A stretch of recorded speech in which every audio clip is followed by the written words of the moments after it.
Is this bicycle right here considered illegal by UCI standards in the upcoming 2024 season? Hey, how's it going, everyone? GC Performance here, back with another video. In today's video, we're going to be taking a look at the new UCI banning on the extreme, that's a crucial word there, extreme toe-in of the shifters.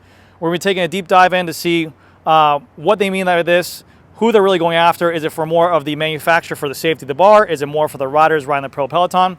Because to riders like me who are not racing and do not need to meet UCI requirements, it doesn't really affect me at all. But maybe to you guys at home that maybe do a crit race nowadays, or just want to keep up with whatever the pros are doing, we'll dive right into that. This right here is a size 40 bar, and I have my handlebars shifters towed in just a little bit.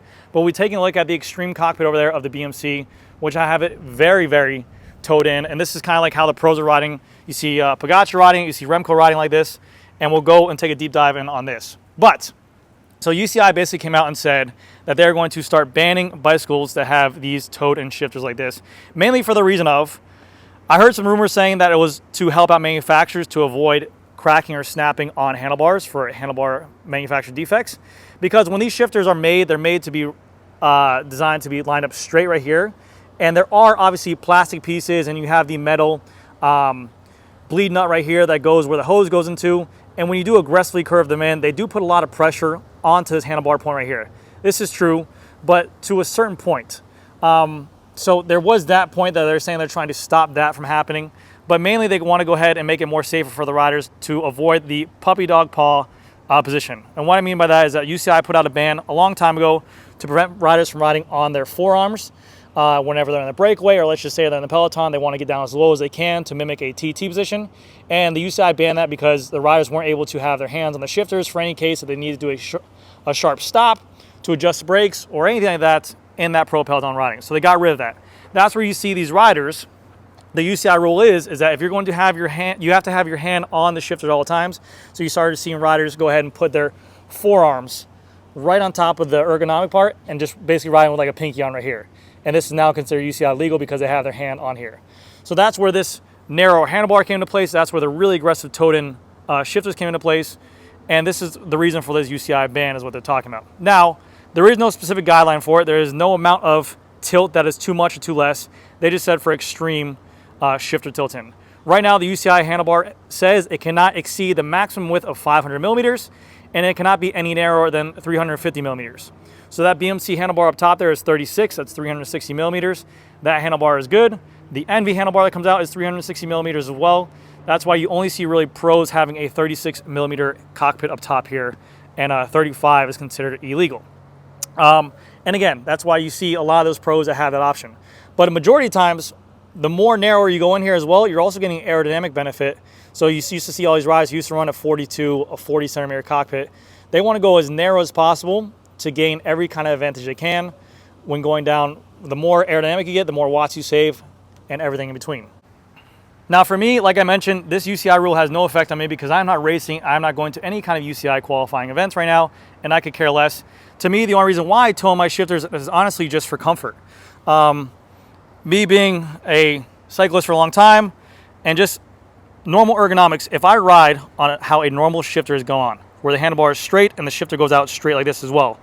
If you just take your arm, line it up square against your body, and just let it go straight up to where your shoulder is, it feels like a little bit of pressure right there. It feels like you're almost forcing it to be straight out. But if we go naturally, and we go with the natural lie of our arm, you can see it kind of toes in like this.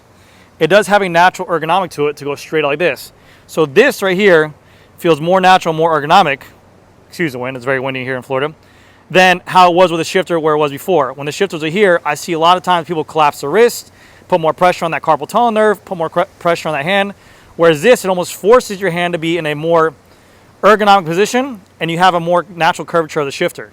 I mean, time and time again, I'm noticing more and more people go to this more towed in, and they say that it feels extremely comfortable and way more natural. You don't see that aggressive twitch like that in the wrist area. So I do find myself enjoying this side much more. Let me go ahead and show you guys the very aggressive 36 centimeter BMC and give you guys an idea of how to what they're trying to go ahead and ban for the pro peloton.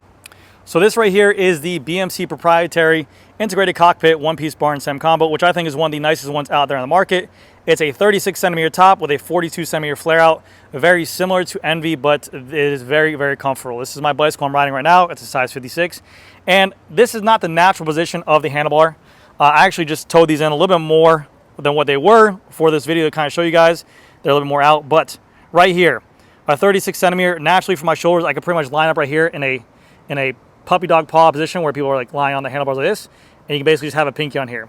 With that, you're allowed to get a little bit more over the cranks. You're going to go a little bit lower, which is going to be a little bit more arrow, and then you can have a hand on the shifter itself to go ahead and be qualified in the UCI rule. So the reason why UCI is going to crack down is that, and there is no specific rule or number yet on what is illegal and what is not illegal. It's just going to be basically, I guess, when they show up to races, there's going to be a guy there who's going to say that's too extreme or too not extreme. But there is no percentage of degree that it's too illegal or not. So they really are trying to avoid you going like this and having a hand on here, which in all honesty, I'm fine for it. Have you ever seen a pro peloton? Literally, people are cross-wheeling, they're pro professional, they're riding their entire lives. They have a lot of skills that you do not have while riding. So I don't doubt it that I don't think someone should be in a pro peloton like this. But if they are on a breakaway, I think there should be a rule that if they're on a breakaway and they have a good amount of space on a rider or the pro peloton, if they're trying to beat an entire group, they should be able to go ahead and ride in that position. And it's up to that rider to take safety in his own control. But yes, these right here are very, very inward. And not even going to lie, these feel very, very comfortable for what they are. I wouldn't mind riding these on here. So what are bicycle industry and bicycle components going to do to combat this? Well, they're saying that they're going to start making, you can already see companies do this like the BMC and also Envy, where they kind of have this gravel flare, this kind of flare out on the drops of the handlebars. So it almost takes the lie of the natural drop down for this handlebar and it makes it more angled in on its own. If I was to line this up straight, it'll almost be angled out a little bit more, a little bit in more, I'm sorry. So it's not only is it just putting you in a more natural position right away, but it's helping them turn it in a little bit more as well. So they're saying that if this rule does come in effect and it is giving riders some troubles or some issues with UCI, that handlebar manufacturers might start making this where it kind of curves in and curves more naturally to give riders a little bit more of an ability to tow these in more than what they were. So we'll see how that goes. But in the end of this scheme, you, a rider at home, unless you're racing any kind of UCI events, you should have no worries at all. You should have no issues at all. As long as the people you're riding with or in your bunch ride are okay with you riding on these tops in that puppy dog paw position, or you just ride by yourself, there really is no issues for you. It's just going to be for the UCI event. And people always say UCI is looking away from doping and going after the handlebar scheme. They look away from this and go for that. UCI is just trying to control what they can for in terms of equipment to make sure all the riders in the pro peloton. Because if there's one guy at the front who's pulling and all of a sudden a gust of wind or something he has to stop for aggressively and he can't do it, he could take down the whole peloton by being in this position right here. So I don't really think it has any issues to do with when they're turned in like this, so you have issues to grab the brakes. If you're descending and you're taking the risk of descending down mountains at fast speeds, you obviously have some kind of idea of what kind of descent you're doing. So you'll probably be able to gauge when you need to go ahead and brake or have some idea. Like right now, I can get my fingertips on here and can reach there. I can reach the brakes here. I really don't have any issues right here. And I don't think this is too much force on this bar. I mean, you have to have some kind of impact, I would think, to really hit this. I mean, that remark that I heard that this is saying this is hurting manufacturers. See how it's towed in? Yeah, the cable is going in underneath here. This plastic piece is hitting right against this bar here. But again, I would think you have to have some kind of impact to cause that carbon fiber to wear and crack right there. I don't see it going to be, as long as this shifter clamp is torqued down to where it needs to be, I don't see it being an issue. But let me know what you guys think. I mean, obviously it gives you some kind of flair and some kind of style too, but do you think this is a big deal? Do you think UC guy do